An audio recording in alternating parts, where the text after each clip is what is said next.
ఈ 3 రోజుల సభలలో రెండవ రోజు సభకు చేరుకున్నాం. ప్రపంచ చరిత్రలో బైబిల్ ప్రభంజనం అనే ఈ ప్రత్యేకమైన ఆలోచనాత్మకమైన ప్రతి క్రైస్తవుడు వినవలసిన, తెలుసుకోవలసిన ఈ అంశంలోని మొదటి భాగాన్ని రాత్రి మీరు విన్నారు. ఇక రాత్రి మనం నేర్చుకున్నాం. ఆ భాగంలో ప్రధానముగా మనం బైబిల్ అనే ఈ పేరు దీనికి ఎలా వచ్చింది అనే విషయాన్ని మనం నేర్చుకున్నాం. బైబిల్ అనే ఈ పదం బైబిల్లో ఉంది, ఎలా ఉంది, బైబిల్ ప్రధానముగా ఎన్ని భాషలలో వ్రాయబడింది, ఎందుకు ఆ భాషల్లోనే వ్రాయబడింది, ఇలా అనేకమైన సందేహాలు తెలుసుకోవలసిన ఈ సంగతులకు గత రాత్రి మనం సమాధానాలను మనం ఇటు చారిత్రకంగాను ఇటు బైబిల్ను ఆధారం చేసుకొని మనం మాట్లాడుకున్నాం. ప్రియులారా, బైబిల్ అనేది ఇది గ్రంథము యొక్క పేరు కాదు అనే విషయాన్ని మరొక్కసారి మీకు జ్ఞాపకం చేస్తాను. బైబిల్ అనేది ఇది మన చేతిలో ఉన్న గ్రంథానికి ఉన్నటువంటి పేరు కాదు. ఇది బైబిల్ అనేటువంటి ఆ మాటకు అర్థం రాత్రి వస్తే మీకు అర్థమవుతుంది. బైబిల్ అనే మాటకు పుస్తకముల సముదాయము అని. 66 పుస్తకాలు ఉన్నాయి. 66 పుస్తకాలను ఒక పుస్తకంగా చేశారు. అందువల్ల దీన్ని బైబిల్ అన్నారు. మన హైందవ సహోదరులకు వాళ్ళ విశ్వాసానికి సంబంధించిన కొన్ని గ్రంథాలు, ఆ గ్రంథాలకు పేర్లు ఉన్నాయి. మనకు తెలుసు, రామాయణం అనేది వారి గ్రంథం యొక్క పేరు, భగవద్గీత వారి గ్రంథం యొక్క పేరు. అలానే ఇస్లాం సహోదరులు ఉన్నారు, వారి గ్రంథం యొక్క పేరు ఖురాన్. మరి మన గ్రంథం యొక్క పేరేంటి? మన గ్రంథాన్ని ఏమని పిలుస్తున్నాం? మనం బైబిల్ అంటున్నాం. బైబిల్ అనేది పేరా? బైబిల్ అంటే పుస్తకాల సముదాయం. ఎన్ని పుస్తకాలు? 66. అయితే ఇది దేవుని గ్రంథముగా మనం పిలుస్తున్నాం.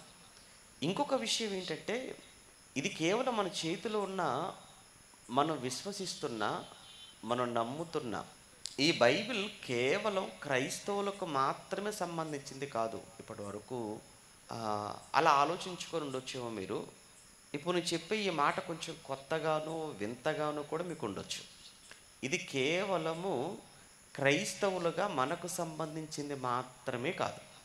అదేంటండి?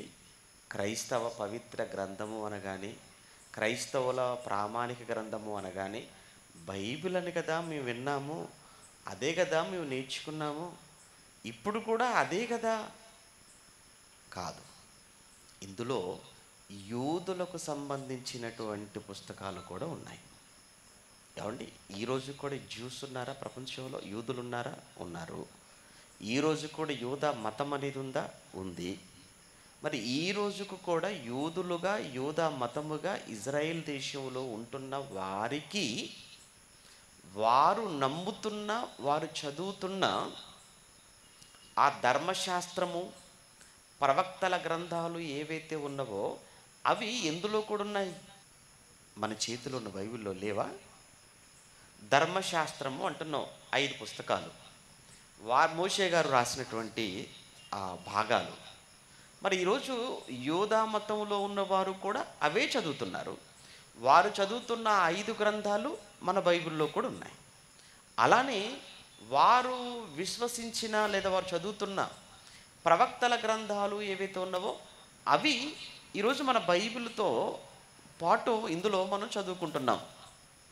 అటువంటప్పుడు మన చేతిలో ఉన్నటువంటి ఈ బైబిల్ అనేది ఇది కేవలము మనకు మాత్రమే సంబంధించిందిగా ఎలా అవుతుంది? ఇంకా మీకు చాలా సులువుగా మీకు అర్థం కావడానికి ఒక మాట చెప్తాను. 2 నిబంధనల పుస్తకం తెలుసు కదా మన చేతిలో ఉన్న ఈ బైబిల్ను. ఒక మాటలో చెప్పాలి అని అంటే 2 నిబంధనల పుస్తకం అన్నాం. అంటే 2 నిబంధనలు ఉన్నాయి ఇందులో. మొదటి నిబంధన పాత నిబంధన అన్నాం. రెండవ నిబంధన, క్రొత్త నిబంధన అన్నాం. ఇప్పుడు ఈ పాత నిబంధన అనేది, ఈ నిబంధన అంటే ఒడంబడిక, అంతే కదా. నిబంధన అంటే ఒప్పందము, ఒడంబడిక, ఇంగ్లీష్లో అయితే అగ్రిమెంట్ అంటాం. మరి ఇంతకీ ఈ అగ్రిమెంటు ఎవరితో చేసిన అగ్రిమెంట్? పాత నిబంధన అంటే, పాత ఒడంబడిక అంటే, పాత ఓల్డ్ అగ్రిమెంట్ అంటే, లేదా కవనెంట్ అంటారు. ఇంతకీ ఈ నిబంధనను, పాత నిబంధన ఏమంటే, నిబంధన అనేది, అగ్రిమెంట్ అనేది ఒకరు చేసుకోరు. నాకు నేనుగా నిబంధన చేసుకోను, నేను ఎవరితో ఒకరితో నిబంధన చేసుకుంటాను. అంటే ఇద్దరు వ్యక్తుల మధ్య కానీ, రెండు పార్టీల మధ్య జరిగేటువంటి ఒప్పందాన్ని నిబంధన అంటారు. మీరు ఒక స్థలాన్ని మీరు కొంటున్నారనుకోండి. కొంటున్నప్పుడు ఇరు పార్టీల మధ్య ఏం జరుగుతుంటాయి? ఒప్పందాలు జరుగుతుంటాయి. ఏదైనా ఒక వెహికల్ మీరు తీసుకుంటున్నారనుకోండి, అప్పుడు రెండు పార్టీల మధ్య జరుగుతున్న డిస్కషన్స్, ఒప్పందాలు. అంటే ఏదైనా ఒక ఒప్పందము, ఏదైనా ఒక నిబంధన. ఇవన్నీ ఎందుకులేండి, మీకు చాలా సులువుగా అర్థమయ్యేది. మీ అందరికీ వివాహాలు అయ్యాయి. వివాహం రోజున కూడా నిబంధనలు జరిగాయి. ఎవరికి? మీరుగా చేసుకున్నారా? భార్య భర్తతోనూ, భర్త భార్యతోనూ. అంటే ఇరువురు మధ్య జరిగినటువంటి ఒప్పందము, ఇరువురు మధ్య జరిగినటువంటి ప్రమాణం, ఇరువురు మధ్య జరిగిన నిబంధన. అంటే ఒక నిబంధన జరగాలి అని అంటే ఇద్దరు వ్యక్తులు లేదా రెండు వర్గాలు ఉండాలి. పాత నిబంధన అంటున్నాం కదా. పాత నిబంధన అంటే అక్కడ కూడా ఎవరో ఇద్దరి మధ్య జరిగిందనమాట ఆ నిబంధన. మరి ఎవరిద్దరి మధ్య జరిగింది ఆ నిబంధన? పరలోకములో ఉన్న దేవునికి, భూమి మీద ఉన్న ఇశ్రాయేలీలకు మధ్య జరిగిన ఒప్పందమే పాత నిబంధన. కాబట్టి నేనేమి ఏదో భిన్నమైన బోధ నేనేమి చేయటం లేదు. ఆశ్చర్యంగా కూడా మీరు చూడాల్సిన పర్లేదు, మీరు ఆలోచించండి, పర్వాలేదు.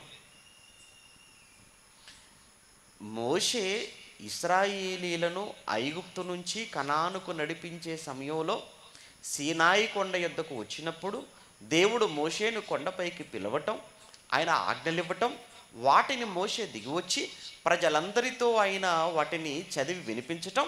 దానికి ప్రజలందరూ కూడా అన్నమాట ఏంటంటే, తప్పనిసరిగా మేమందరము కూడా ఈ నిబంధనలకు లోబడతాము, మేమందరము ఈ నిబంధనలకు లోబడి బ్రతుకుతాము అని వాళ్ళందరూ ఒప్పుకున్నారు.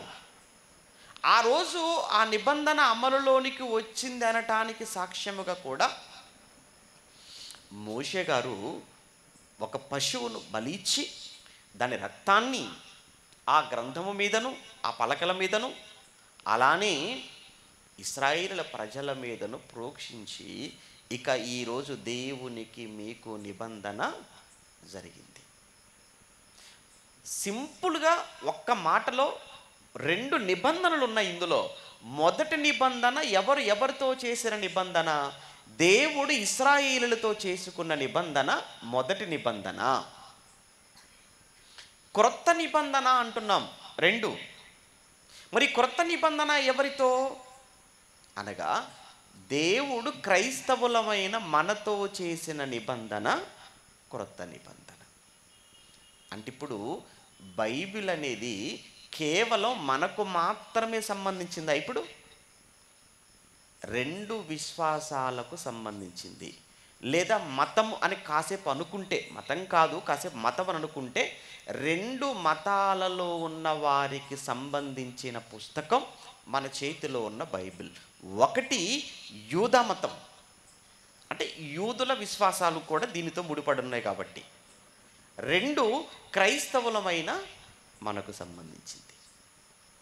వాస్తవానికి ఈ క్రొత్త నిబంధనలు ఇచ్చేటప్పుడే ఒక మాట అన్నాడు, ఏంటంటే ఇక పాతది తీసేస్తున్నాను అని. అది పోయింది కాబట్టే ఏదొచ్చింది? క్రొత్తది వచ్చింది. ఇప్పుడు ఆ నిబంధనను కొట్టివేసి క్రొత్త నిబంధన ఇచ్చి అందరూ కూడా ఈ క్రొత్త నిబంధన క్రిందికి వచ్చి ఈ క్రొత్త నిబంధన ప్రకారముగా బ్రతకాలి అన్నది దేవుని యొక్క అనాది సంకల్పం. అది ఓకే. ఇంతవరకు మనం ఏం విన్నాము, మనం ఏం నేర్చుకున్నాము అన్నప్పుడు బైబిల్లోని 66 పుస్తకాలు. ఈ బైబిల్లో ఉన్న ఈ 66 పుస్తకాలు 2 నిబంధనలుగా ఉన్నాయి. 2 నిబంధనలు అనగా ఒకటి పాతది, రెండోది కొత్తది. ఈ పాతది ఒకప్పుడు దేవుడు ఇశ్రాయేలుతో చేసినటువంటి నిబంధన. 2 క్రొత్తది. ఇక ప్రపంచ మనుషులు ఎవరైనా క్రీస్తు దగ్గరకు వచ్చినప్పుడు వారికి దేవునికి మధ్య జరిగే నిబంధన ఈ క్రొత్త నిబంధనను అనుసరించి ఉంటుంది. 2 రాజ్యాంగాలు, 2 రాజ్యాంగాలు. ఒకటి పాత రాజ్యాంగం, 2 క్రొత్త రాజ్యాంగం. చట్టం ఒకటి పాత చట్టం, రెండోది కొత్త చట్టం. మనమందరము కూడా ఇప్పుడు ఏ చట్ట పరిధిలో ఉన్నాము అని అంటే పాత చట్ట పరిధిలో లేము, క్రొత్త చట్ట పరిధిలోకి వచ్చాము. క్రీస్తు వచ్చాడు, ప్రాణం పెట్టాడు. క్రొత్త చట్టం, ఇది నా రక్తము వలనైన క్రొత్త నిబంధన అన్నాడు. ప్రియులారా, బైబిలును గుర్చిన ఈ అవగాహన, బైబిల్ను కలిగిన చదువుతున్న మనకు చాలా చాలా చాలా అవసరం. చాలామందికి బైబిల్ చదవాలన్న ఆసక్తి కూడా ఎందుకు సన్నగిల్లుతుంది, ఎందుకు ఆసక్తి తగ్గిపోతుంది అని అంటే చదువుతున్న అర్థం కాకపోవటం. ఎందుకు అర్థం కావటం లేదు? అర్థం కాని పుస్తకమా? అర్థం కాని పుస్తకం ఏమీ కాదు. ఏమంటే మన భాషలోనే ఉంది, అయినా మనకు అర్థం కావడం లేదా? మనకు అర్థం కావటం లేదనంటే అర్థమయ్యే విధానములో మనం చదువుకోలేకపోతున్నాం. అంతకుమించి పెద్ద విషయం ఏమీ లేదు ఇక్కడ.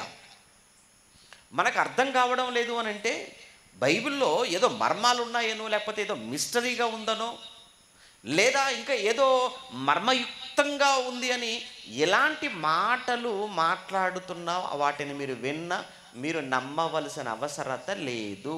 సింపుల్గా ఏంటంటే చదివే విధానం ఉంది. ఆ విధానములో బైబిల్ను కానీ మనం చదువుకోగలిగితే మనకు అర్థమవుతుంది. దేవుడు మనకు అర్థం కావాలనే రాశాడు. మరి ఆయన అర్థం కావాలని రాసినప్పుడు నాకు ఎందుకండి అర్థం కావట్లేదు అని అంటే ఒక పద్ధతి ఉందయ్యా, ఒక విధానం ఉంది. ఎందుకంటే ఒక వార్తాపత్రిక మీరు చదువుతున్నప్పుడు దాన్ని మీరు కంటిన్యూగా మీరు చదువుకుంటే తప్పేం కాదు. ఎందుకనంటే దాన్ని అలానే చదువుకోవాలి, ఎందుకంటే అలానే వ్రాయబడింది కనుక. మీరు వార్తాపత్రికలు మీరు చూడండి, వార్తాపత్రికలో ఏదైనా ఒక విషయం హెడ్లైన్స్లో మెయిన్ పేపర్లో చూసినప్పుడు వ్రాస్తుంటాడు. వ్రాసిన తర్వాత మరలా ఇంకొక మెయిన్ న్యూస్ ఏదైనా వచ్చిందనుకోండి, దాని అంతటితో కట్ చేసి మరొక హెడ్లైన్ పెట్టి మళ్ళీ అక్కడ కొంత రాస్తాడు. మరలా అక్కడ కట్ చేసి ఆ విషయాన్ని మరలా ఏదైనా ఇంకేదైనా మెయిన్ న్యూస్ వచ్చిందనుకోండి, మళ్ళీ టైటిల్ పెట్టి మళ్ళీ కొంత రాస్తాడు. అయితే మరి మిగతావన్నీ ఎక్కడ ఉంటాయనంటే మీరే వెతుక్కోండి అని రాయడాడు. అక్కడ చెప్తాడు మిగతాది 2వ పేజీలో ఉంది చదువుకోండి అంటాడు, మిగతాది 5వ పేజీలో ఉంది అంటాడు, మిగతాది 6వ పేజీలో ఉంది అంటాడు. ఏమండి? కానీ బైబిల్ దగ్గరికి వచ్చేసరికి దేవుడు అలా చెప్పలేదు. దేవుడు ఒక విషయాన్ని ఒకే చోట ఒకే భక్తులతో వ్రాయించలేదు. ఒకే విషయాన్ని దేవుడు 2తో రాయించిన, 4గురితో రాయించిన, 10 మందితో రాయించాడు. ఏమన్నా అందరితో కూడా రాయించిన విషయాలు కూడా ఉన్నాయి. కనుక ఏదైనా ఒక విషయం మనకు అర్థం కావాలంటే ఈ విషయం గురించి ఎంతమంది భక్తులు రాశారు, ఎన్ని పుస్తకాల్లో వ్రాయబడింది ఈ విషయం అని ఆ విషయాన్ని మిగిలినటువంటి భక్తులు రాసినటువంటి విషయాలతో సరిపోల్చుకుంటూ, లేదా మిగతా పుస్తకాలలో ఉన్నటువంటి వాటిని కంపేర్ చేసుకుంటూ ఆలోచించినప్పుడు ఆ విషయం మీద మనకు ఒక స్పష్టమైనటువంటి అవగాహన మనకు కలుగుతుంది. రైట్. ఇక్కడ ఇంకొక విషయం, రాత్రి ఒక మాట చెప్పాను. బైబిల్ దేవుని గ్రంథం.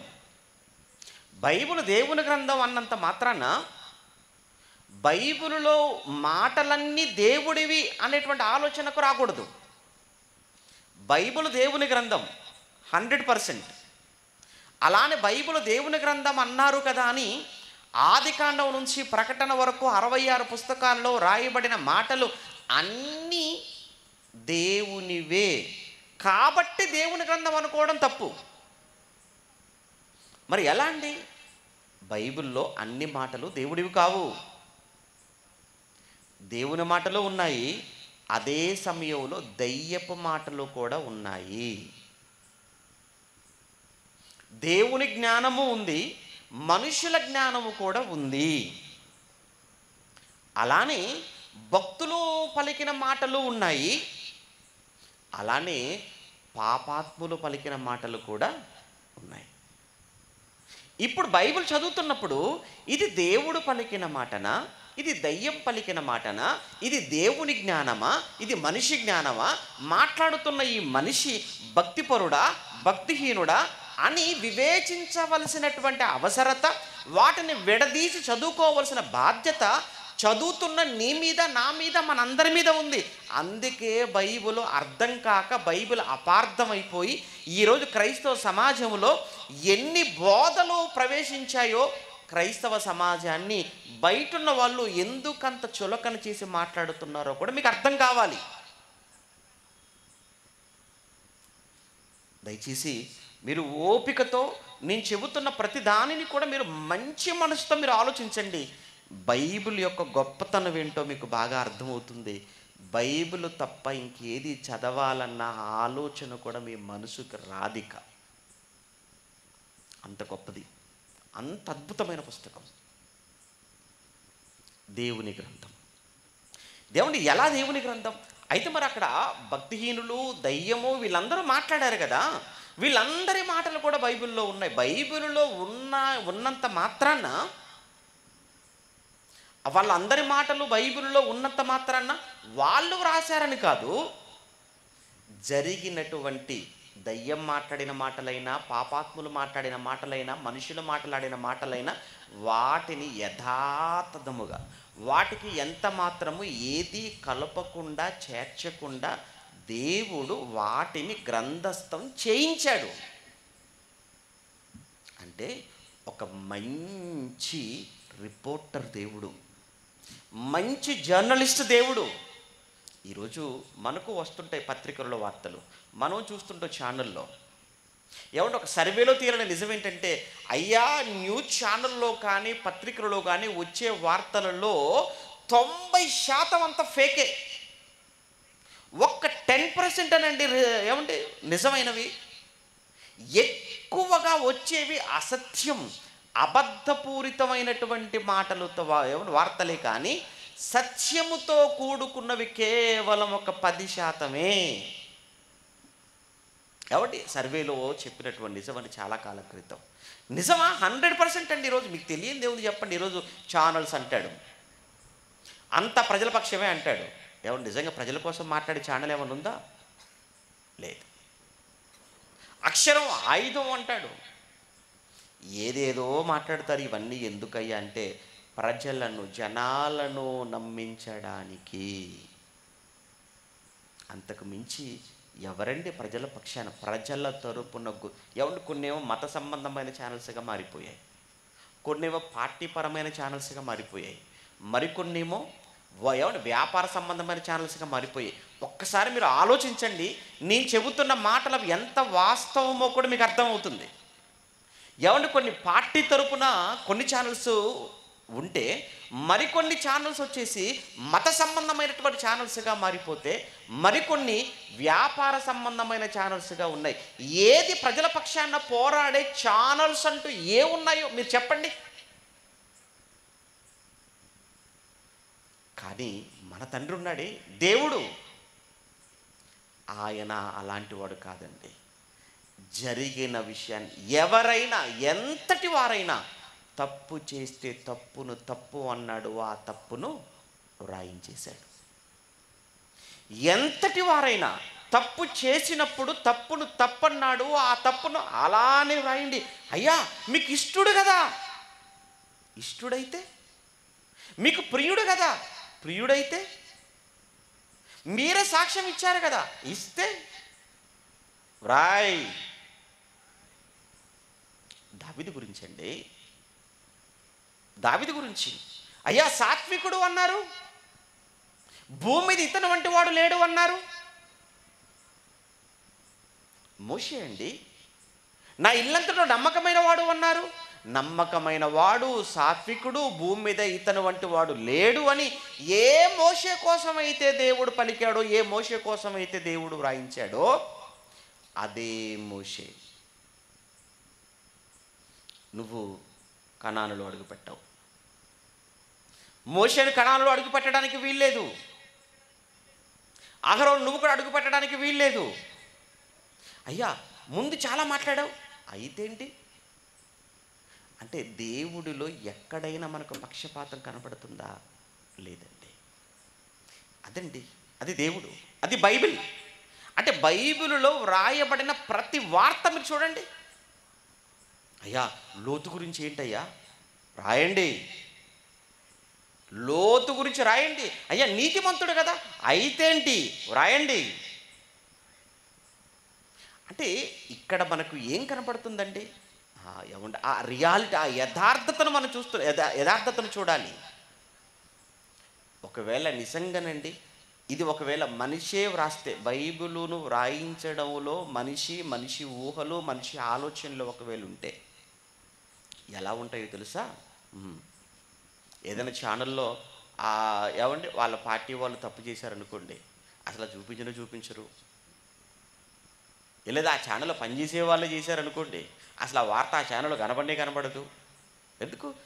వాళ్ళు కదా వాళ్ళు. అప్పుడు నాకు ఏమర్థం అవుతుంది? వాళ్ళు పక్షపాతులండి. కానీ దేవుడు చూసారు ఎలా ఉన్నాడో. దేవుడు ఎంత యథార్థంగా ఉన్నాడో మనకు అర్థం కావాలి. ఒకవేళ నిజంగా మనుషులే ఒకవేళ వ్రాసుంటే లోతు గారి సందర్భాన్ని పెడితే ఏం బాగుంటుంది? వద్దు తీసేద్దాం అని కట్ చేసేవాళ్ళు. దావీదు గారి కోసం ఇంత గొప్పగా మాట్లాడాడు కదా, మళ్ళీ దావీదు గారి విషయాన్ని మనం రాసేసామనుకోండి, ఈ వ్యభిచారాన్ని గురించి కానీ హత్యని గురించి కానీ రాసేస్తే లోకమంతా ఏమనుకుంటుందో ఏంటో ఇతని కోసం, ఈ ఒక్కటి మొత్తం డ్యామేజ్ చేస్తుంది కదా అతని ఇమేజ్ని, కనుక ఏం చేద్దాం, కట్ చేసి పడేద్దాం అని కట్ చేసేవాళ్ళేమో. కానీ దేవుడు చూసారా? నో, ఉండాలి. అంటే అక్కడ మనకు దేవుని యొక్క యథార్థత. మంచి చేసినప్పుడు మంచి అన్నాడు, చెడు చేసినప్పుడు చెడు అన్నాడు. అందుకే బైబిలు వెనుక, బైబిలు వ్రాయబడటం వెనుక బైబిల్లో దేవుని జ్ఞానం ఉంది. అదే సమయంలో మనుషులు మాట్లాడిన మాటలు కూడా దేవుడు గ్రంథస్థం చేయించాడు. అదే సమయంలో సాతాను పలికిన మాటలు కూడా రాయించాడు. కానీ ఇవన్నీ కూడా యథాతథముగా జరిగినవి జరిగినట్టుగా ఏమాత్రం అందులో కల్పితాలు, ప్రక్షిప్తాలకు చోటు లేకుండా పరమందున దేవుడు జోక్యం చేసుకొని వ్రాస్తున్న వారిని ఆయన ప్రేరేపించాడు అని మనం చదువుకుంటాం. అదే ఎన్నో మార్లు మనం చదువుకునే మాట పేతురుగారు రాసిన రెండవ పత్రిక. పేతురుగారు రాసిన రెండవ పత్రిక మొదటి అధ్యాయం 21వ వచనం. పేతురుగారు రాసిన రెండవ పత్రిక మొదటి అధ్యాయం 21వ వచనం. ఏలయనగా ప్రవచనము ఎప్పుడును. ఏమన్నా ఇంకొక విషయం, ఒకప్పుడు బైబిల్ అనేది ఇంగ్లీష్ భాష వచ్చిన తర్వాత కదా బైబిల్గా పిలువబడుతుంది. ఇంగ్లీష్ భాష వచ్చిన తర్వాత బైబిల్. ఇంగ్లీష్ భాష లేకముందు బిబ్లాస్, లాటిన్. ఇంకా దానికన్నా ముందు బిబ్లియాన్ అన్నారు కదా గ్రీకులో. కానీ ప్రారంభంలో ఇవన్నీ కూడా వేరువేరుగా ఉన్నాయి కదా, అన్నీ ఒక చోట లేవు కదా ఈ పుస్తకాలన్నీ. అప్పట్లో ఏమని పిలిచేవారు అంటే ప్రవచనములు అనేవారు, లేఖనములు అనేవారు, దేవోక్తులు అనేవారు. మనకు బైబిల్లో ఉన్న మాటలే కదా. ప్రవచనములు, లేఖనములు, దేవోక్తులుగా ఒకప్పుడు దేవుని మాటలను, దేవుని గ్రంథాన్ని అలా పిలిచేవారు. ఏంటండి లేఖనాలండి ఇవి, ఏంటండి ఇవి దేవోక్తులండి, ఇవి ఏంటండి ప్రవచనాలండి ఒకప్పుడు. ఆ తర్వాత చుట్టలుగా, ఆ తర్వాత వాటిని ఆయా భాషల్లో బిబ్లియానుగా, బిబ్లాస్గా, బైబిల్గా ఈరోజు పిలువబడుతుంది. అయితే ఏలయనగా ప్రవచనము, పేతురు రాసిన రెండో పత్రిక మొదటి అధ్యాయం 21వ వచనం. ఏలయనగా ప్రవచనము ఎప్పుడును మనుష్యుని ఇచ్చను బట్టి కలగలేదు. ఎందుకు ఈ మనుష్యుని ఇచ్చను బట్టి కలగలేదు అన్నాడు? ఇక్కడ మనం బాగా ఆగి ఆలోచించాలి. ఏలయనగా ప్రవచనము ఎప్పుడును మనుష్యుని ఇచ్చను బట్టి కలగలేదు అన్న పదాన్ని ఎందుకు ఉపయోగించాడు పేతురు గారు? మనుషుని యొక్క ఇచ్చను బట్టి కలగలేదు అన్న విషయాన్ని ఎందుకు చెబుతున్నాడు అంటే, అప్పటికే మనుషుల యొక్క ఇష్టము చొప్పున, మనుషుల యొక్క ఆలోచనల చొప్పున, మనుషుల యొక్క జ్ఞానము చొప్పున ప్రపంచవ్యాప్తంగా కొన్ని వందల పుస్తకాలు వ్రాయబడ్డాయి. మీకు అర్థమవుతుందా? పేతురు గారు ఈ పత్రిక వ్రాసే సమయానికి అప్పటికే రోమాలో రోమియులు, రోమ సామ్రాజ్యం పరిపాలించిన కాలంలో రోమియులకు కూడా ఎన్నో పురాణాలు, ఎందరో దేవుళ్ళు, ఎందరో దేవతలు వాళ్ళ పేరు మీద వ్రాయబడినవి ఎన్నో ఉన్నాయి. అలానే గ్రీకు పురాణాలు, గ్రీకులు పరిపాలించినప్పుడు వాళ్లకు ఎందరో, వారి పేరు మీద ఎన్నో పుస్తకాలు రాయబడ్డాయి. అది మనసులో పెట్టుకొని ఇక్కడ పేతురు గారు మాట్లాడుతున్నారు, వాటి వంటిది కాదు ఇది అలాంటిది కాదు. ఇది ఏలయనగా ప్రవచనము ఎప్పుడునూ మనుషుని యొక్క ఇచ్చను బట్టి కలగలేదు, కానీ మనుష్యులు వ్రాసింది మనుష్యులే. ఎంతమంది వ్రాశారు? ఎంతమందిని దేవుడు వాడుకున్నాడు తన మాటలను గ్రంథస్థం చేయటానికి, తన మాటల్లో వ్రాయించడానికి అన్నప్పుడు సుమారు ఒక 42 మంది, 42 మందిని ఆయన వాడుకున్నాడు. ఈ 42 మంది రాత్రి మీరు విన్నట్లుగా వీరందరూ కూడా ఒకే కాలానికి చెందినవారు కారు, ఒకే ప్రాంతానికి చెందినవారు కారు, ఒకే వృత్తికి చెందినవారు కారు, ఒకే చోట ఉండి రాసిన వారు కూడా కాదు. ఎంత విచిత్రమో చూసారా? ఈ 42 మంది కూడా కాలాలు వేరు కాలాలు, వేరు వృత్తులు, వేరు ప్రాంతాలు. ఏమండి, బైబిల్ నిజంగా ఎంత గొప్పదో! బైబిల్ అద్భుతమైనటువంటి రచన అండి. బైబిల్కు ప్రపంచం ఎందుకు దాసోహమైంది, బైబిల్కు ప్రపంచంలో ఎందుకు బైబిల్ ఇంత ప్రభంజనవలా మారిపోయింది అన్నదానికి బైబిల్ యొక్క రచనా విధానమే దానికి ప్రధానమైన కారణం. మళ్ళా చెప్తున్నాను, ప్రపంచంలో బైబిల్ యొక్క ప్రభంజనాన్ని ఏ పుస్తకం కూడా ఎందుకు అధిగమించలేకపోయింది, ప్రపంచంలో ఏ పుస్తకం కూడా బైబిల్ అందుకోలేకపోతుంది అన్న ప్రశ్నకు సమాధానం ఏంటంటే, బైబిల్ యొక్క కూర్పు, బైబిల్ యొక్క రచనా విధానము, ఆ సాహిత్య శైలి, బైబిల్లో వ్రాయబడిన మాటలు, వాటికి ఉన్నటువంటి అధికారం లేదా అధికారికత, ఇవన్నీ కలగలిపి ప్రపంచంలో ఏ పుస్తకము అందుకోలేనంత, ఏ పుస్తకము కూడా దాని దరిదాపుల్లోనికి రాలేనంతగా అనేకమైన ప్రభంజనాలను సృష్టించుకుంటూ బైబిల్ ఈరోజు మారుమూల ప్రాంతంలో ఉన్న వారి యొద్దకు కూడా బైబిల్ చేరుకోగలిగింది అని అంటే ఏంటి దీనికి కొన్ని ప్రత్యేకత? ఏమన్నా ఒక్కసారి రాసిన వాళ్ళు ఎలాంటి వాళ్ళు అని ఒక్కసారి చరిత్రలోనికి వెళ్ళి మనం చూసినప్పుడు అండి, రాజులు ఉన్నారండి, అలానే అందరూ రాజులు కాదు. 42 మంది అని చెప్పాను కదా, 42 మంది రాశారు, 42 మంది రాజులు కాదు, కానీ రాజులు ఉన్నారు. దావీదు రాజుగా ఉన్నాడు, సొలొమోను రాజుగా ఉన్నాడు. 1, 2 అలాని రాజు తర్వాత స్థానంలో ఉన్నటువంటి వాళ్ళని మనం చూస్తున్నప్పుడు రాజు దగ్గర పని చేసే వాళ్ళు కూడా ఉన్నారు. రాజులు ఉన్నారు 42 మందిలో, రాజు దగ్గర పనిచేసేటువంటి వారు కూడా 42 మందిలో ఉన్నట్లు మనం చూస్తుంటాం. అందులో మనకు ప్రధానంగా నెహెమ్యా గారు మనం చూస్తుంటాం. నెహెమ్యా గారి కంటే ముందు దానియేలు గారిని మనం చూస్తుంటాం. దానియేలు గారు ఎవరు అండి? దానియేలు గారు ప్రధానిగా ఉంటారు కదా, ప్రభుత్వంలో ఒక ప్రముఖమైనటువంటి బాధ్యతను కలిగిన వాడుగా దానియేలు మనకు కనబడుతుంటాడు. అదే సమయంలో అర్తషస్త అనేటువంటి మాదీయ పారసీక రాజు దగ్గర నెహెమ్యా గారు గిన్నె అందించేటువంటి ఉద్యోగం. అంటే రాజు దగ్గర పనిచేసేవారు, ఆ తర్వాత మూడవదిగా రాజు దగ్గర సైన్యాధిపతులు. అందులో సైన్యాధిపతి అనగానే మనకు బాగా గుర్తొచ్చేది, సైన్యాధిపతి అనగానే మిలిటరీ. అందులో మనకు బాగా జ్ఞాపకం వచ్చేటువంటి ఒకే ఒక వ్యక్తి ఉన్నాడు, ఆయనే యెహోషువ. యెహోషువ ఎవరు అంటే సైన్యాన్ని ముందుండి నడిపించి పాలస్తీనాలో అడుగుపెట్టిన తర్వాత అక్కడున్న 7 జాతుల వారిని తరిమివేయటంలో యెహోషువ అది కీలకమైన పాత్ర. మోషే నాయకుడు, కానీ ఆయన యుద్ధం చేయలేదు. మరి ఎవరయ్యా? యెహోషువ ఉన్నాడు కదా. అంటే రాజు దగ్గర పనిచేసేవారు, సైనికులు.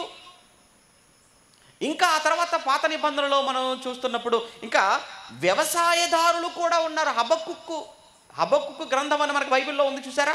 హబక్కుక్కు ఎవరయ్యా ఈ హబక్కుక్కు అని అంటే ఆయన ఒక ఫార్మర్గా కనబడుతుంటాడు, ఒక వ్యవసాయదారుడిగా మనకు కనబడుతుంటాడు ఆయన. అదే సమయంలో ఒక పశువుల కాపరి కూడా మనం చూస్తుంటే పాత నిబంధనలో ఎవరో కాదు, ఆ పశువుల కాపరి ఆమోసు. ఏమండి, ఇలాంటి వాళ్ళు ఉన్నారా? ఇలాంటి వాళ్ళు పాత నిబంధనలో మనం ప్రవక్తలు ఉన్నారు. ఒక సమయంలో ఒక ప్రవక్తగా కనబడతాడు, ఒక యాజకుడిగా కనబడతాడు, ఒక యెషయా ప్రవక్తగా ఉంటాడు, ఒక ఇర్మియా ప్రవక్తగా ఉంటాడు. అలానే హెచ్కేల్ గారు ఉన్నారు, ఆయన ఒక బానిస. అతను కూడా లేవి వంశస్థుడైనా యాజక వంశంలో పుట్టినా ఆయన రాసేటప్పటికీ ఆయన ఎవరయ్యా హెచ్కేల్ గారు అని అంటే ఒక బానిసగా ఉంటాడు. ఎవరి దగ్గర? బబులోనీల దగ్గర. ఎందుకంటే హెచ్కేల్ గ్రంథం బబులోని చెరలో ఉన్నప్పుడు రాయబడింది. హెచ్కేల్ గారు రాశారు. అప్పటికి హెచ్కేల్ గారు స్వతంత్రుడు కాదు, ఆయన బబులోనీల బానిసత్వంలో యూదులు ఉన్నప్పుడే కదా ఆయన అక్కడ ఉండి రాశాడు ఆ హెచ్కేల్ గ్రంథాన్ని. అంటే లేవి గోత్రంలో పుట్టిన ఒక బానిసగా ఉన్న సమయంలో హెచ్కేల్ గారు గ్రంథం రాశాడు. ఒక వ్యవసాయదారుడుగా ఉన్న హబక్కు కనబడుతున్నాడు, ఒక పశువుల కాపరిగా ఉన్న ఆమోసు గారు కనబడుతున్నారు, ఒక సైన్యాధిపతిగా ఉన్నటువంటి ఒక యెహోషువ కనబడుతున్నాడు, రాజులుగా ఉన్న దావీదు కనబడుతున్నాడు, సొలొమోను కనబడుతున్నాడు. అదే సమయంలో రాజు దగ్గర ఉద్యోగం చేసే పనివారుగా ఒక నెహెమ్యా కనబడుతున్నాడు, ఒక దానియేలు కనబడుతున్నాడు. చూసారా, వీళ్ళంతా కూడా విలక్షణమైనటువంటి భిన్నమైనటువంటి నేపథ్యం కలిగిన వారుగా కనబడుతున్నారు. రెండోది ఏంటంటే వీళ్ళకి ఎవరికి కూడా చాలామందికి వీళ్ళకి ముఖ పరిచయాలు కూడా ఉండేవి కావు. మోషే గారు ఎవరు రాస్తారు కదా 5 గ్రంథాలు. మరి మోషే గారు ఎవరండి అని అంటే మోషే గారు ఆయన సకల విద్యలలో ప్రవీణుడు అని చదువుకుంటాం మనం. ఐగుప్తు దేశంలో ఉన్నటువంటి సకల విద్యలను కూడా అభ్యసించిన వాడు, సకల విద్యలు కూడా నేర్చుకున్నవాడు. నిజంగానండి బైబుల్ దేవుని గ్రంథం అనటానికి మోషే గారిని మనం చూపించొచ్చి మోషే గారిని ఒక్కరిని నిలబెట్టొచ్చండి అక్కడ. ఎందుకంటే మోషే గారు సకల విద్యలో ప్రవీణుడు, కానీ మోషే సకల విద్యలో ప్రావీణ్యతను సంపాదించుకున్నప్పటికీ కూడా ఆయన ఐగుప్తు దేశంలో ఉండి ఎందుకండి రాయలేకపోయాడు? ఎందుకు రాయలేకపోయాడు? ఎప్పుడు రాశాడు? ఎప్పుడో కదా, 80 ఏళ్ళ తర్వాత ప్రయాణంలో ఉన్నప్పుడే కదండి రాశాడు. ఒకవేళ నిజంగా మానవ జ్ఞానంతోనే ఒకవేళ వ్రాయబడింది బైబిల్ అని ఒకవేళ అనుకుంటే, అలా అనుకునే వారికి ఆలోచించమని చెప్తున్నాను, ఆలోచించమని సభాముఖంగా తెలియచేస్తున్నాను. ఒకవేళ నిజంగా ఇందులో మానవ జ్ఞానంతోనే ఒకవేళ వ్రాయబడిందని ఒకవేళ అనుకుంటే మోషే గారు అప్పటికి సకల విద్యలు నేర్చుకున్నవాడుగా కనబడతాడు. మరి సకల విద్యలను 40 ఏట ఆయన అభ్యసించి ఉంటే ఆ తర్వాత 40 ఏళ్ళు ఇతరుల దగ్గరికి వెళ్ళిపోయాడు, మిథ్యాన అరణ్యానికి పారిపోయాడే. ఈ 80 ఏళ్ల కాలంలో ఎప్పుడు కూడా కూర్చొని ఎందుకు సృష్టి కార్యక్రమాన్ని గురించి రాయలేకపోయాడు? ఆయనకున్నటువంటి ఆ నైపుణ్యంతో, ఆ ప్రవీణతతో ఎందుకు మానవ జన్మను గురించి రాయలేకపోయాడు? అలానే ఎందుకు జలప్రళయాన్ని గురించి రాయలేకపోయాడు? ఎందుకు బాబేలు గోపురం గురించి రాయలేకపోయాడు? ఎందుకు పితరుల చరిత్రను అతను రాయలేకపోయాడు? అతనికి తెలియదు. అంటే అతను చదువుకున్నటువంటి ఆ జ్ఞానములో, అతను అభ్యసించిన ఆ విద్యలో ఇవి ఏవి కూడా లేవు గనుక అతనికి తెలియదు గనుక సైలెంట్ అయిపోయాడు. మరి తర్వాత ఎలా తెలిసాయి? ఆదియందు దేవుడు భూమి ఆకాశమును దేవుడు సృజించెను అని ప్రారంభించాడు మోషే గారు. అంటే మోషేకు ఎలా తెలుసు? ఏ రోజున ఏం చేశాడో అంత వివరంగా చూస్తున్నట్టుగా ఎలా వ్రాయగలిగాడు? ఒకవేళ తను చదువుకున్నటువంటి ఆ చదువు తనకున్న జ్ఞానమే అనుకుంటే ఎప్పుడో కదా రాసి ఉండాల్సింది. అంటే అది మోషే జ్ఞానముతో రాసింది కాదు. అందుకే ఇవన్నీ మీరు ఆలోచించి ఇప్పుడు ఈ మాట చదివారనుకోండి. ఎక్కడ? పేతురు గారు రాసిన 2వ పత్రిక. అక్కడ ఉన్నాం మనం. పేతురు గారు రాసిన 2వ పత్రిక 1వ అధ్యాయం. పేతురు గారు రాసిన 2వ పత్రిక 1వ అధ్యాయం 21వ వచనం.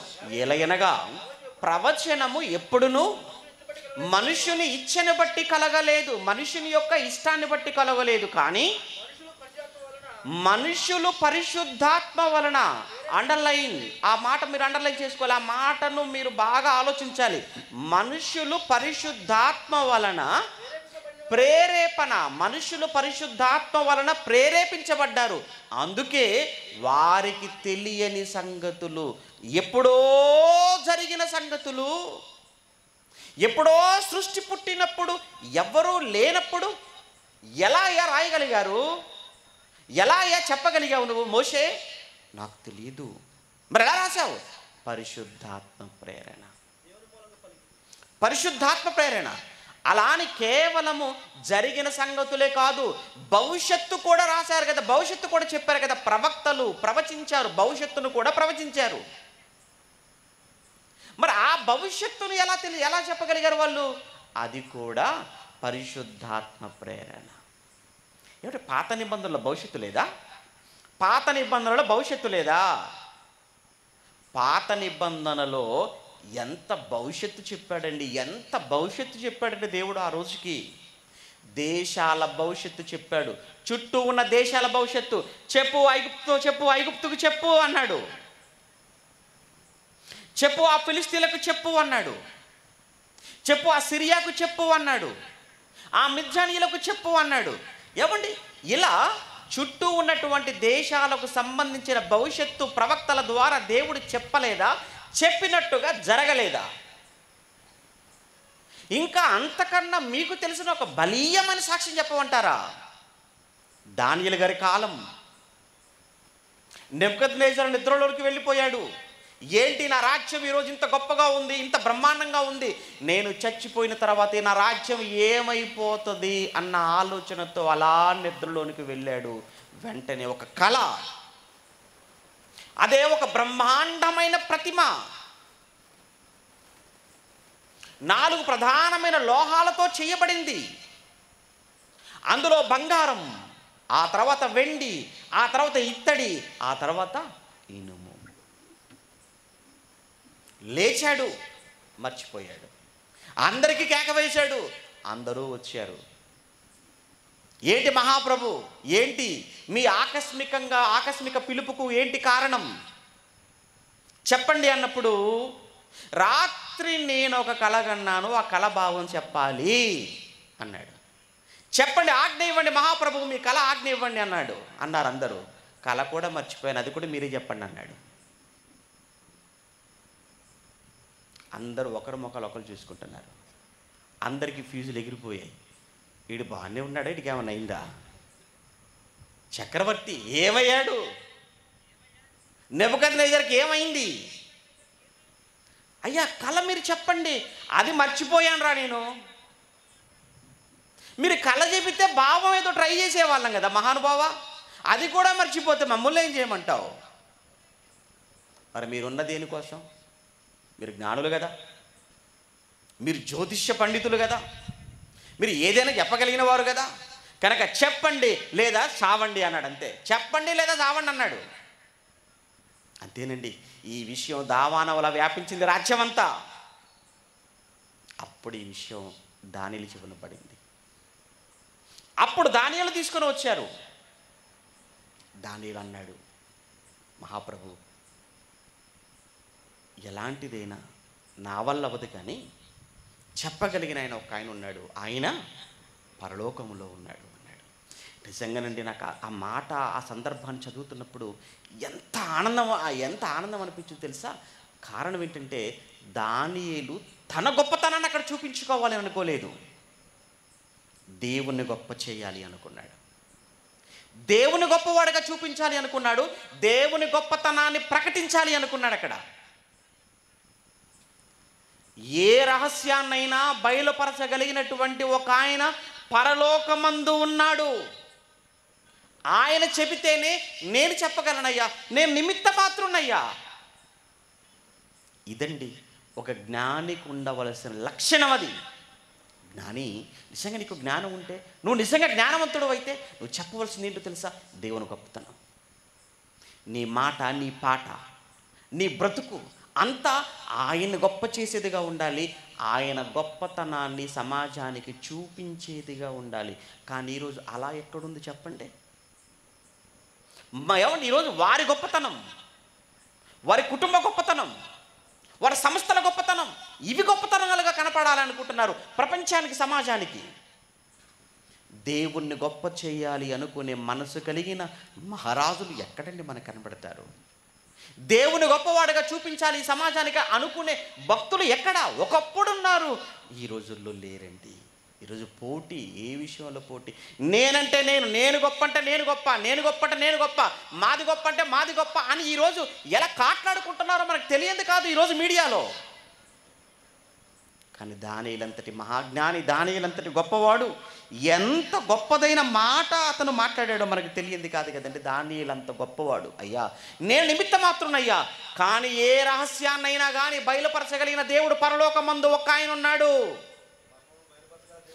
ఆ ఇట్టి మర్మమును బయలుపరచగలిగిన దేవుడు పరలోకములో ఉన్నాడయ్యా. నా వల్ల అవదయ్యా, ఆయన చెబితే నేను చెప్పగలనయ్యా. చెప్పాడు. అప్పుడు చెప్పాడు, అయ్యా మీరు చాలా చింతతో ఉన్నారు కదా, బాధతో ఉన్నారు కదా, ఏంటి నెక్స్ట్ ఏమైపోతుందన్న ఆలోచనతో మీరు ఉన్నారు కదా, అలాంటి ఆలోచనతో మీరు పడుకున్నారు కదా. అప్పుడు దేవుడు చూశాడు మిమ్ములను, రాబోయేటువంటి రాజ్యాలు, మీ తర్వాత రాజ్యం, దాని తర్వాత రాజ్యం, ప్రపంచం ఎలా ఉండబోతుందో అన్నది మీకు చూపించాడయ్యా ఆ ప్రతిమ ద్వారా. ఎలా? బంగారముతో చూశారే మీరు, తలంతా కూడా బంగారం, శిరస్సు బంగారముతో మీరు చూశారు కదా ఆ ప్రతిమలో. అవును, అది ఎవరు కాదయ్యా, మీరే, మీ రాజ్యమే. ఆ తర్వాత భుజములు, ఆ రొమ్ము భాగం, అదంతా కూడా ఇత్తడితో, వెండితో చేయబడింది కదా, అది ఎవరో కాదయ్యా, మీ తర్వాత రాబోయేటువంటి పారసీక సామ్రాజ్యం, మాదీయ పారసీక సామ్రాజ్యం. ఆ తర్వాత మీకు కనిపించింది ఏదైతే ఉందో ఉదరము, అదంతా కూడా దేనితో చేయబడిందిగా మీరు చూశారు? ఇత్తడి.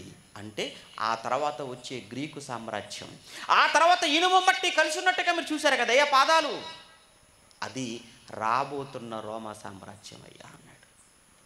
ఏమంటే ఇది ఎప్పుడు? ఇదంతా కూడా నేను కథ చెప్పటం లేదు, నేను కథలు చెప్పటం లేదు, బైబిల్లో ఉన్నవే, దానియేలు గ్రంథంలో ఉన్నవే. దానియేలు గ్రంథం 2వ అధ్యాయం చదువుకుంటే అందులో ఉన్న విషయాలు ఇవన్నీ కూడా. అంటే అప్పటికి దానియేలు గారు మాట్లాడుతున్న సమయానికి అప్పటికి ఎంత? క్రీస్తుకు ముందు సుమారు 600 సంవత్సరాలను మనం అనుకుంటే, ఆ తర్వాతనే మెడో పర్షియన్ వచ్చింది, ఆ తర్వాతనే గ్రీకులు వచ్చారు, ఆ తర్వాతనే రోమీలు వచ్చారు. అంటే రోమా సామ్రాజ్యానికి ముందు సుమారు 600 సంవత్సరాల కాలంలోనే ఏ సామ్రాజ్యం తర్వాత ఏ సామ్రాజ్యం ఈ ప్రపంచాన్ని ఏలబోతుందో అన్న సంగతిని దానియేలు గారి ద్వారా దేవుడు చెప్పాడు అని అంటే ఎలా సాధ్యం? అది ఆయనకు, అది ఆయనది కాదు, దేవుడు చెప్పమన్నది, దేవుడు అనుగ్రహించింది. అందుకే ఇందులో మానవ జ్ఞానము కాదు, దేవుని జ్ఞానముతో వ్రాయబడింది. ఏమంటే ప్రవచనము ఎప్పుడు కూడా మనుష్యుని ఇచ్చను బట్టి కొలగలేదు, మనుషుని యొక్క ఇచ్చను బట్టి కొలగలేదు, కానీ మనుష్యులు పరిశుద్ధాత్మ వలన ప్రేరేపింపబడిన వారే. మనుషులు పరిశుద్ధాత్మ వల్ల ప్రేరేపింపబడ్డారు. మోషే ప్రేరేపించబడ్డాడు కనుకనే మోషేకు తెలియని, మోషే చూడని సృష్టి ఆరంభాన్ని మోషే వ్రాయగలిగాడు. కారణం పరిశుద్ధాత్మ ప్రేరణ. అలానే భవిష్యత్తు, దానియేలుకు తెలియని భవిష్యత్తు, దానియేలు చూడండి. ఎందుకంటే దానియేలు బబులోనీల పాలనలో ఉన్నాడు, కానీ తర్వాత మాదీయులు రాబోతున్నారని ఎలా చెప్పగలిగాడు? ఆ తర్వాత గ్రీకులు రాబోతున్నారు ఎలా చెప్పగలిగాడు? ఆ తర్వాత రోమిలు రాబోతున్నారు ఎలా చెప్పగలిగాడు? ఆ రోమా సామ్రాజ్యం పతనమైపోయి ఆ కాలంలోనే ఒక చిన్ని రాయితో దేవుని యొక్క రాజ్యం ఆరంభమవుతుందని ఇదంతా ఎలా చెప్పగలిగాడు? ఎలా జరిగిందో అక్కడే మీకు అర్థం కావాలి బైబిల్ యొక్క విశిష్టత, బైబిల్ యొక్క గొప్పతనం. నిజంగా ప్రపంచంలో బైబిల్ యొక్క ప్రభంజనం ఎందుకు ఇలా ఉంది? ఎవడండి బైబిల్ కోసం తప్పుగా మాట్లాడగలడు? ఎవరో పనికి మాలిన వాడు మాట్లాడతాడు, వాడేదో మాట్లాడినంత మాత్రాన బైబిల్ యొక్క ఖ్యాతి తగ్గదు. ఏమంటే బైబిల్ ఖ్యాతి తగ్గించటం వాళ్ళు అన్నంత మాత్రాన, వాళ్ళు ఏదో మాట్లాడినంత మాత్రాన, ఏదో ఒక వీడియో పెట్టినంత మాత్రాన బైబిల్ కోసం వాడు ఎవడో ఏమంటే ఏదేదో అవగాహన లోపంతోనో, అసూయతోనో, ద్వేషంతోనో మాట్లాడినంత మాత్రాన బైబిల్కు ఏదో జరిగిపోతుందని మనం అనుకోవాల్సిన పని లేదు. అందుకే ముందు మనకు తెలియాలి బైబిల్ చరిత్ర. అందుకే మనకు బైబిల్ మీద అవగాహన ఉండాలి, బైబిల్ మీద పట్టు మనకు ఉండాలి ముందు. అప్పుడు కదా ఎవడు ఏం మాట్లాడతాడో మాట్లాడండి రా, ఏం చేస్తారో చేయండి. ఎందుకంటే నా బైబిల్ ఎంత గొప్పదో నాకు తెలుసు. నా బైబిల్ ఎంత గొప్పదో నాకు తెలుసు. నా బైబిల్కున్న ఆధారాలు, సాక్ష్యాలు, రుజువులు ఏ గ్రంథానికి ఉన్నాయి? ఏ గ్రంథం బైబిలుకు సాటి రాగలదు? బైబిలుకు సమము కాగలదు? బైబిల్ ముందు నిలబడగలదు? బైబిలుకున్నన్ని ఆధారాలండి. అలా అని మనం తక్కువ చేయటం లేదు. బైబిల్ కొరకే మాట్లాడుతున్నాం. బైబిల్ కొరకు తప్పుగా మాట్లాడుతున్న వారిని ఉద్దేశించి మాత్రమే ఈ మాటలు మాట్లాడుతున్నాను. అదే చెప్తున్నాడండి అక్కడ. ఎవడాడు మరలా పేతురుగారు రాసిన రెండో పత్రిక మొదటి అధ్యాయంలో 21వ వచనంలో, ఏలయనగా ప్రవచనం ఎప్పుడునూ మనుషుని యొక్క ఇచ్చను బట్టి కలగలేదు, కానీ మనుషులు పరిశుద్ధాత్మ వలన ప్రేరేపింపబడిన వారై, మనుషులు పరిశుద్ధాత్మ వలన ప్రేరేపింపబడ్డారు అన్నాడు. అంటే ఆ 42 మంది కూడా పరిశుద్ధాత్మ వలన ప్రేరేపించబడ్డవారే. అలా పరిశుద్ధాత్మ వలన ప్రేరేపించబడిన వారు గనుకనే జరగని సంగతులు కూడా చెప్పగలిగారు, జరగబోయే సంగతులను కూడా చెప్పి వ్రాయగలిగారు. ఒకవేళ మనిషి అయితే అది సాధ్యమయ్యేది కాదు. ఏమంటే ఎంత అక్షర సత్యాలుగా నిజంగా బైబిల్ వెనక పరిశుద్ధాత్మ దేవుడు వారిని ప్రేరేపించాడు అని చెప్పటానికి ఇంకా బలమైనటువంటి మీ అందరికీ బాగా తెలిసినటువంటి నిజాలు చెప్పమంటారా? కొన్ని మాటలు చెప్తాను. యేసుక్రీస్తుల వారి జన్మ మీరు ఆలోచించండి. యేసు ప్రభు ఎవరికి జన్మిస్తాడు అని యేసు పుట్టడానికి 700 ఏళ్ల క్రితం యెషయా అనే ప్రవక్త యెషయా గ్రంథంలో ప్రవచించాడా? కన్యక గర్భవతి కుమారుని కనును. కన్యక గర్భవతి అవుతుంది, కుమారుని కంటుంది, ఆ కుమారునికి ఇమ్మానుయేలు అని పేరు పెడుతుంది అని ఎంత తేటగా, ఇంత ఖచ్చితంగా. మరి కన్యక గర్భవతి అయిందా? మరియమ్మ రూపంలో యేసుక్రీస్తులో జన్మించారు. ఓకే, కాబట్టి ఇది ప్రక్కన పెడదాం. 2, యేసు ప్రభుల వారు ఎక్కడ జన్మించాలి? ఎక్కడ జన్మిస్తాడు ఆయన? ఎక్కడ జన్మించాలి? ఎప్పుడో సుమారు మీకా గ్రంథము అని అంటే అది కూడా యెషయా గారి కాలంలో రాయబడింది. యెషయా గారు, మీకా గారు ఇద్దరు కూడా సమకాలీన ప్రవక్తలు. యెషయా గారు, మీకా గారు ఇద్దరు కూడా ఒకే కాలంలో పనిచేసిన ప్రవక్తలు. యెషయా గారేమో రాజులకు చెప్తున్నాడు ప్రవచనాలు, యెషయా గారేమో రాజులకు ప్రవచనాలు చెప్తున్నాడు. అంటే మనకు అర్థం కావాలి, మీకు అర్థమయ్యేటట్టుగా యెషయా గారేమో రాజులకు వాక్యం చెప్తున్నాడు, పట్టణంలో యెరూషలేములో వాక్యం చెప్తున్నాడు. ఏమంటే యెషయా గారు యెరూషలేములో రాజుకు వాక్యం చెప్తుంటే, పట్టణంలో ఉన్న వాళ్ళకి చెప్తుంటే, మీకా గారు చుట్టూ ఉన్న పల్లెల్లో ఆయన వాక్యం ప్రకటిస్తున్నాడు. కనుక ఆయన రూరల్ చూసుకుంటున్నాడు, ఇలా సిటీ చూసుకుంటున్నాడు అనమాట. ఆయనంతా పల్లె ప్రాంతాల్లో చేస్తుంటే యెషయా గారు వచ్చేసి, యెషయా గారు గొప్ప రాజవంశం నుంచి వచ్చినవాడుగా ఉన్నాడు, బాగా చదువుకున్నవాడుగా ఉన్నాడు. అలానే మీకా చదువులేదని నేను అంటం లేదు. ఎవరిని ఎప్పుడు ఎక్కడ వాడుకోవాలో ఆయన తెలుసు. ఆయనకంటే మనకేం తెలుసు? ఇక్కడ కూర్చున్న మిమ్మల్ని అయినా ఎవరిని ఎప్పుడు ఎక్కడ ఎలా వాడాలో ఆయనకంటే ఎక్కువ మనకి ఎవ్వరికీ తెలియదు. ఆయన వాడుకుంటాడు. అయితే ఆయన వాడుకునే అర్హతను నువ్వు సంపాదించుకోవాలి. వాడుకునే అర్హమైన పాత్రగా నువ్వు ఉండాలి. ఆ సమయంలో మీకా గారు ఆ పల్లె ప్రాంతాలకు వెళ్ళాడు. కన్య గర్భవతి అవుతుందనే యెషయా గారి ద్వారా చెప్పాడు. ఈ కన్యక ఎక్కడ కనాలి కుమారుణ్ణి అనేది మీకా గారు చెప్తుంటాడు. ఏమన్నాడు? యూదయా దేశపు బెత్లెహేమా అన్నాడు. మీకా గ్రంథం 4వ తెలుసు కదండి. బెత్లెహేము ఎఫ్రాతా, నీవు యూదా ప్రధానులలో ఎంత మాత్రము స్వల్పమైన దానవు కావు, నీలో నుంచి ఏమన్నాడు? ఇశ్రాయేలీయులను ఏలేవాడు, మిమ్ములు ఏలువాడు నీలో నుండే వచ్చును అన్నాడు. అంటే ఎక్కడి నుంచి? బెత్లెహేం. అంటే యేసుక్రీస్తు యొక్క జన్మ బెత్లెహేములో జరగాలి అని ఆయన జన్మించక ముందు 700 సంవత్సరాల కాలంలోనే మీకా గారు చెప్పారు. అక్షర సత్యముగా మీకా గారు చెప్పినట్టుగా యేసుప్రభుల వారు ఎక్కడ జన్మించారు? ఎక్కడ పుట్టారమ్మా యేసుప్రభు? బెత్లెహేములోనే పుట్టాడు. ఎంత కరెక్ట్గా ఉంటుందంటే బైబిల్ అండి. అద్భుతం అండి. అందుకే అంటున్నాను కదా, బైబిల్ ఎందుకు ఇంత ఖ్యాతి గడించింది, బైబిల్ ఎందుకు ఇన్ని భాషల్లోకి ఇంతమంది చేత చదవబడుతూ నానాటికి బైబిల్కి ఎందుకు ఆదరణ పెరుగుతుంది? ఒకటే కారణం, బైబిల్లో వ్రాయబడిన ప్రతిదీ యథార్థం, ప్రతిదీ వాస్తవం. బైబిల్ వెనుక ముమ్మాటికి దేవుడు. ఎంత నాకు ఈ ప్రవచనం గుర్తొచ్చినప్పుడల్లానండి, ఆయన జన్మ బెత్లెహేములో అనే ప్రవచనం గుర్తొచ్చినప్పుడు ఎంత ఖచ్చితంగా అది నెరవేరినట్టుగా మీకు కూడా ఆలోచన కలగాలి అని అంటే, అప్పటికి వీళ్ళు ఎక్కడుంటారు? వీళ్ళు నజరేతులో ఉంటారు, అంటే గలిలయలో ఉంటారు. ఎవరు? మరియా యోసేపులు ఎక్కడుంటారంటే నజరేతులో ఉన్నప్పుడు ప్రత్యక్షం అవుతుంది దూత. నజరేతులో ఉన్నప్పుడు దూత ప్రత్యక్షమై మరియకు చెప్పింది. కానీ ఇప్పుడు నెలలు నిండిపోయాయి. కానీ నెలను నిండిన తర్వాత యేసుప్రభుల వారు ఒకవేళ నజరేతులు పుట్టాడే అనుకో, యేసుప్రభు నెలను నిండాడు కనుక మరియమ్మకు, యేసుప్రభుల వారు ఇప్పుడు కానీ ఒకవేళ యేసుక్రీస్తు నజరేతులో జన్మిస్తే మీకా గారి ప్రవచనం ఏమైపోద్ది? యేసుప్రభు ఎక్కడ జన్మించాలి? బెత్లెహేములో జన్మించాలి. ఇప్పుడు మరియమ్మకు వచ్చి చెప్పింది దూత. ఎప్పుడు ఆ దూత వచ్చి చెప్పేటప్పటికి ఆమె ఎక్కడుంది? నజరేతులో ఉంది. నజరేతులోనే నెలలు నిండిపోతున్నాయి, నెలను నిండుతున్నాయి. కానీ ఆయన ఇక్కడ పుట్టకూడదు, గలిలయలో జన్మించకూడదు, ఇక్కడ నజరేతులో జన్మించకూడదు. మరి ఎక్కడ జన్మించాలి యేసు ప్రభు?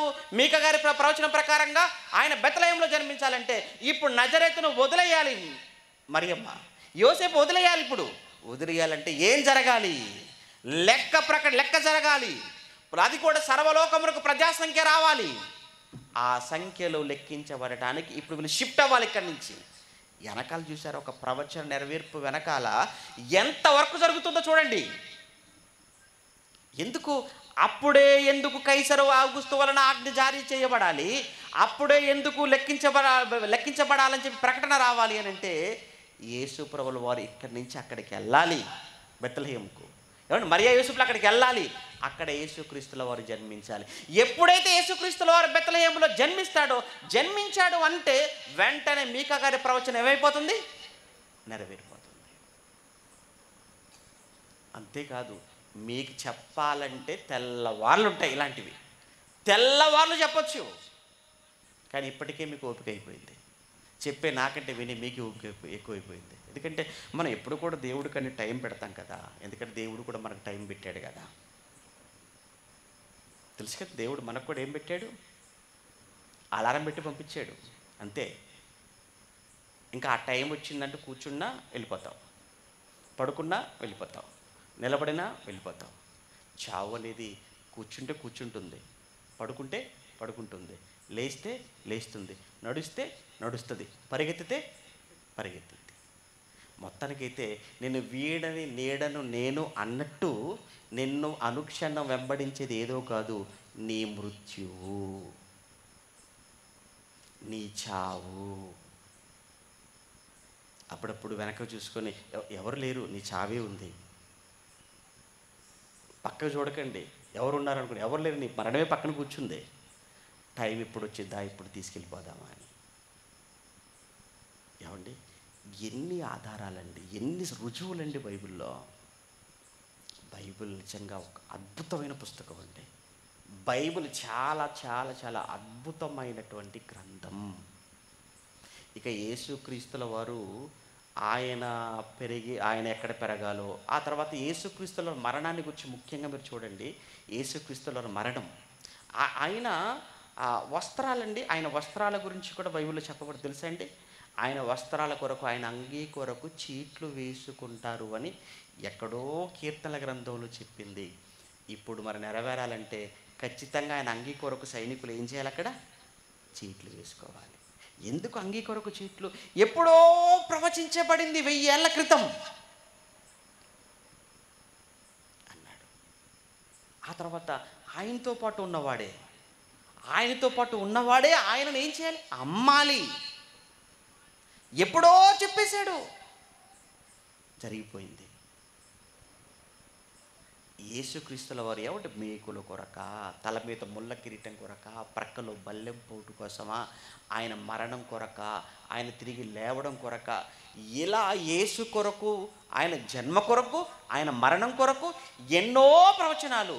ఆ ప్రవచనాలన్నీ యాజ్ ఇట్ ఈజ్గా యథాఫలంగా జరిగిపోయాయి.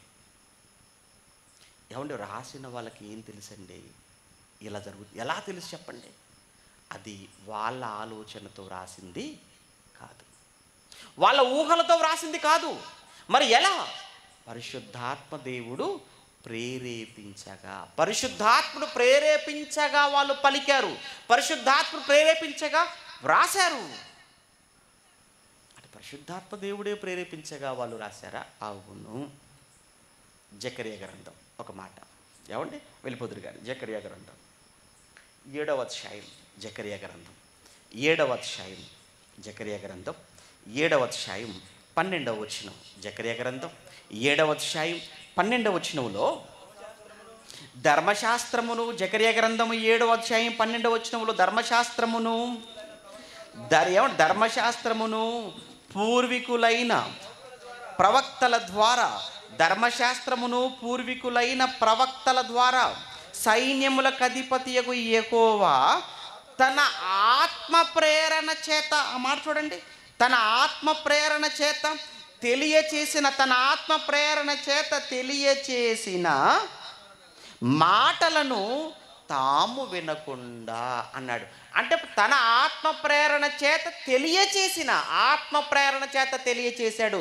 ధర్మశాస్త్రం ఆత్మ ప్రేరేపించింది ఎవరిని? మోషేను. ప్రవక్తలను ఆత్మ ప్రేరేపించాడు. యెహోవా ఆత్మ అంటే ఇక్కడ యెహోవా ఆత్మ అనగానే మళ్ళీ మీరు ఏదో అనుకోకండి, పరిశుద్ధాత్మ గురించే మాట్లాడుతున్నాడు. యెహోవా ఆత్మ అంటే పరిశుద్ధాత్మ. కాబట్టి యూదులు పరిశుద్ధాత్మను యెహోవా ఆత్మగానే మాట్లాడేవారు. హెబ్రీలు, అందుకే పాత నిబంధనలు ఎక్కువగా మనకు పరిశుద్ధాత్మ అనే పదం కనబడదు, ఎక్కువగా మనకు యెహోవా ఆత్మ, దేవుని ఆత్మ, ఈ మాటలు ఎక్కువగా మనం చదువుకుంటాం. పాత నిబంధనలో ఎక్కువగా మనకు పరిశుద్ధాత్మ కొరకు ఎక్కువగా ఉపయోగించిన పదాలు ఏంటంటే యెహోవా ఆత్మ, దేవుని ఆత్మ, ఇవి ఎక్కువగా చూస్తుంటాం. క్రొత్త నిబంధనలో ఎక్కువగా మనకు పరిశుద్ధాత్మ, ఆత్మ అని ఎక్కువగా మనం చదువుకుంటాం, అది వేరే విషయం. కానీ పాత నిబంధన అంటే అదంతా కూడా ఎవరి కొరకు ఇవ్వబడింది? యూదుల కొరకు, హెబ్రీల కొరకు ఇవ్వబడింది. కనుక హెబ్రీలైన వారు, యూదులైన వారు పరిశుద్ధాత్మను యెహోవా ఆత్మగా, దేవుని ఆత్మగా పిలిచేవారు కనుక అలా వ్రాశారు. రైట్. ఇప్పుడు ఇక్కడ ఈ మాటలు మనం చదువుకున్న 7వ అధ్యాయం 12వ వచనంలో ధర్మశాస్త్రమును పూర్వీకులైన ప్రవక్తల ద్వారా సైన్యములకు అధిపతియగు యెహోవా తన ఆత్మ ప్రేరేపణ చేత తెలియచేసిన మాటలు అన్నాడు. దేవుని ఆత్మ ప్రేరణ, పరిశుద్ధాత్మ ప్రేరణ. అంటే ఎందుకు ఈ విషయం చెప్తున్నానో తెలుసా? ప్రపంచంలో ఏ పుస్తకానికి లేని ప్రాధాన్యత, ప్రపంచంలో ఏ పుస్తకానికి లేని ఆధిక్యత, ప్రపంచంలో ఏ పుస్తకానికి దక్కని గొప్పతనం, ప్రపంచంలో ఏ పుస్తకము సృష్టించని ప్రభంజనం బైబిల్కే ఎందుకు అంటే బైబిల్ను మానవ ఆలోచనలతో, మానవ జ్ఞానంతో వ్రాయబడింది కాదు. మరి ఎలా? ఆత్మ ప్రేరణ, పరిశుద్ధాత్మ ప్రేరణ. మరొక మాట చూద్దామా వెళ్ళిపోయే ముందు? నెహెమ్యా గ్రంథం 9వ అధ్యాయం, నెహెమ్యా గ్రంథం 9వ అధ్యాయం 30వ వచనం, నెహెమ్యా గ్రంథం 9వ అధ్యాయం 30వ వచనం, నెహెమ్యా గ్రంథం 9వ అధ్యాయం 30వ వచనంలో, నెహెమ్యా గ్రంథం 9వ అధ్యాయం 30వ వచనాన్ని కూడా మనం చూడగలిగితే ఏమండి ఏం మాట్లాడుతున్నారు చూడండి ఆయన నెహెమ్యా గారు. నీవు అనేక సంవత్సరములు వారిని ఓర్చి, ఎవరిని? ఇశ్రాయేలీలను. ఎన్ని సంవత్సరాలు? 40 ఏండ్లు చెప్తున్నాడు చరిత్ర. అయ్యా నీవు అనేక సంవత్సరములు వారిని ఓర్చి నీ ప్రవక్తల ద్వారా నీ ఆత్మ చేత అన్నాడు. నీ చేత కాదు, నీ ఆత్మ చేత వారి మీద సాక్ష్యము పలికితివి కానీ వారు వినకపోయిరి.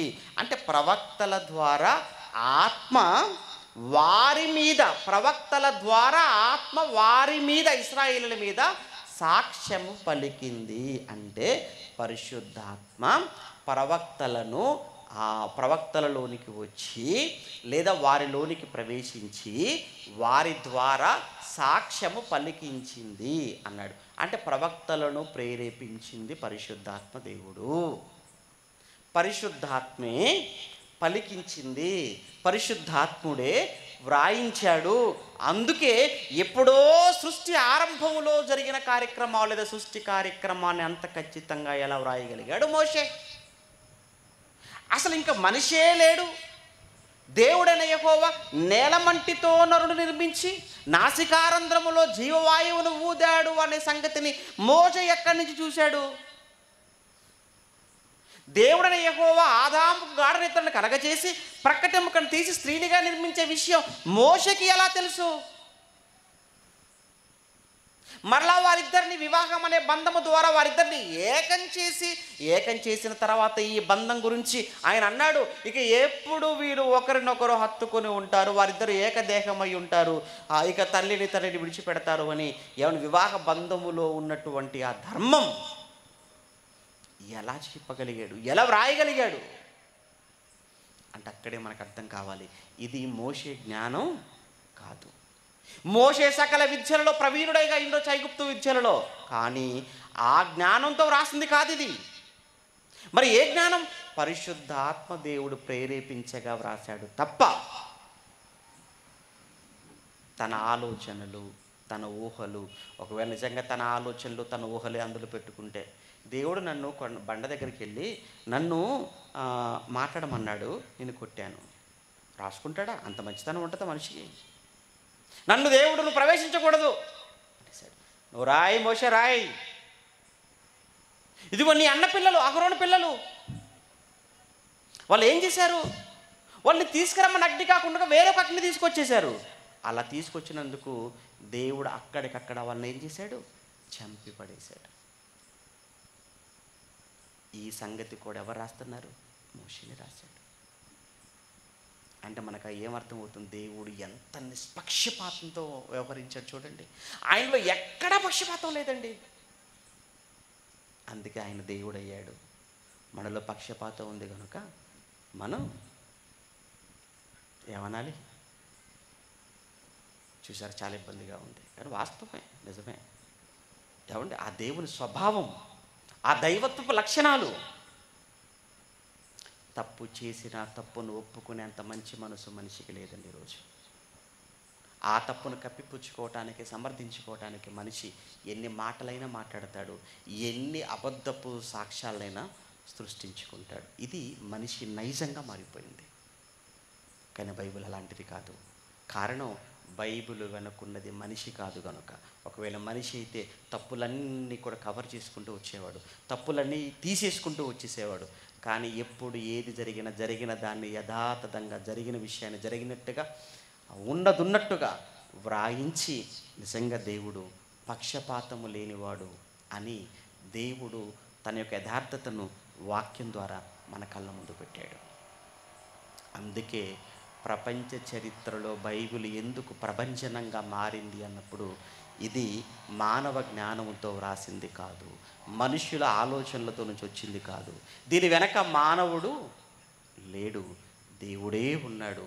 దేవుడు ఉన్నాడు కనుకనే తన ఆత్మ ప్రేరణ చేతనే దేవుడు మనుషులను ప్రేరేపించాడు, వారి చేత పలికించాడు, వారి చేత వ్రాయించాడు. ఇది రెండో భాగం.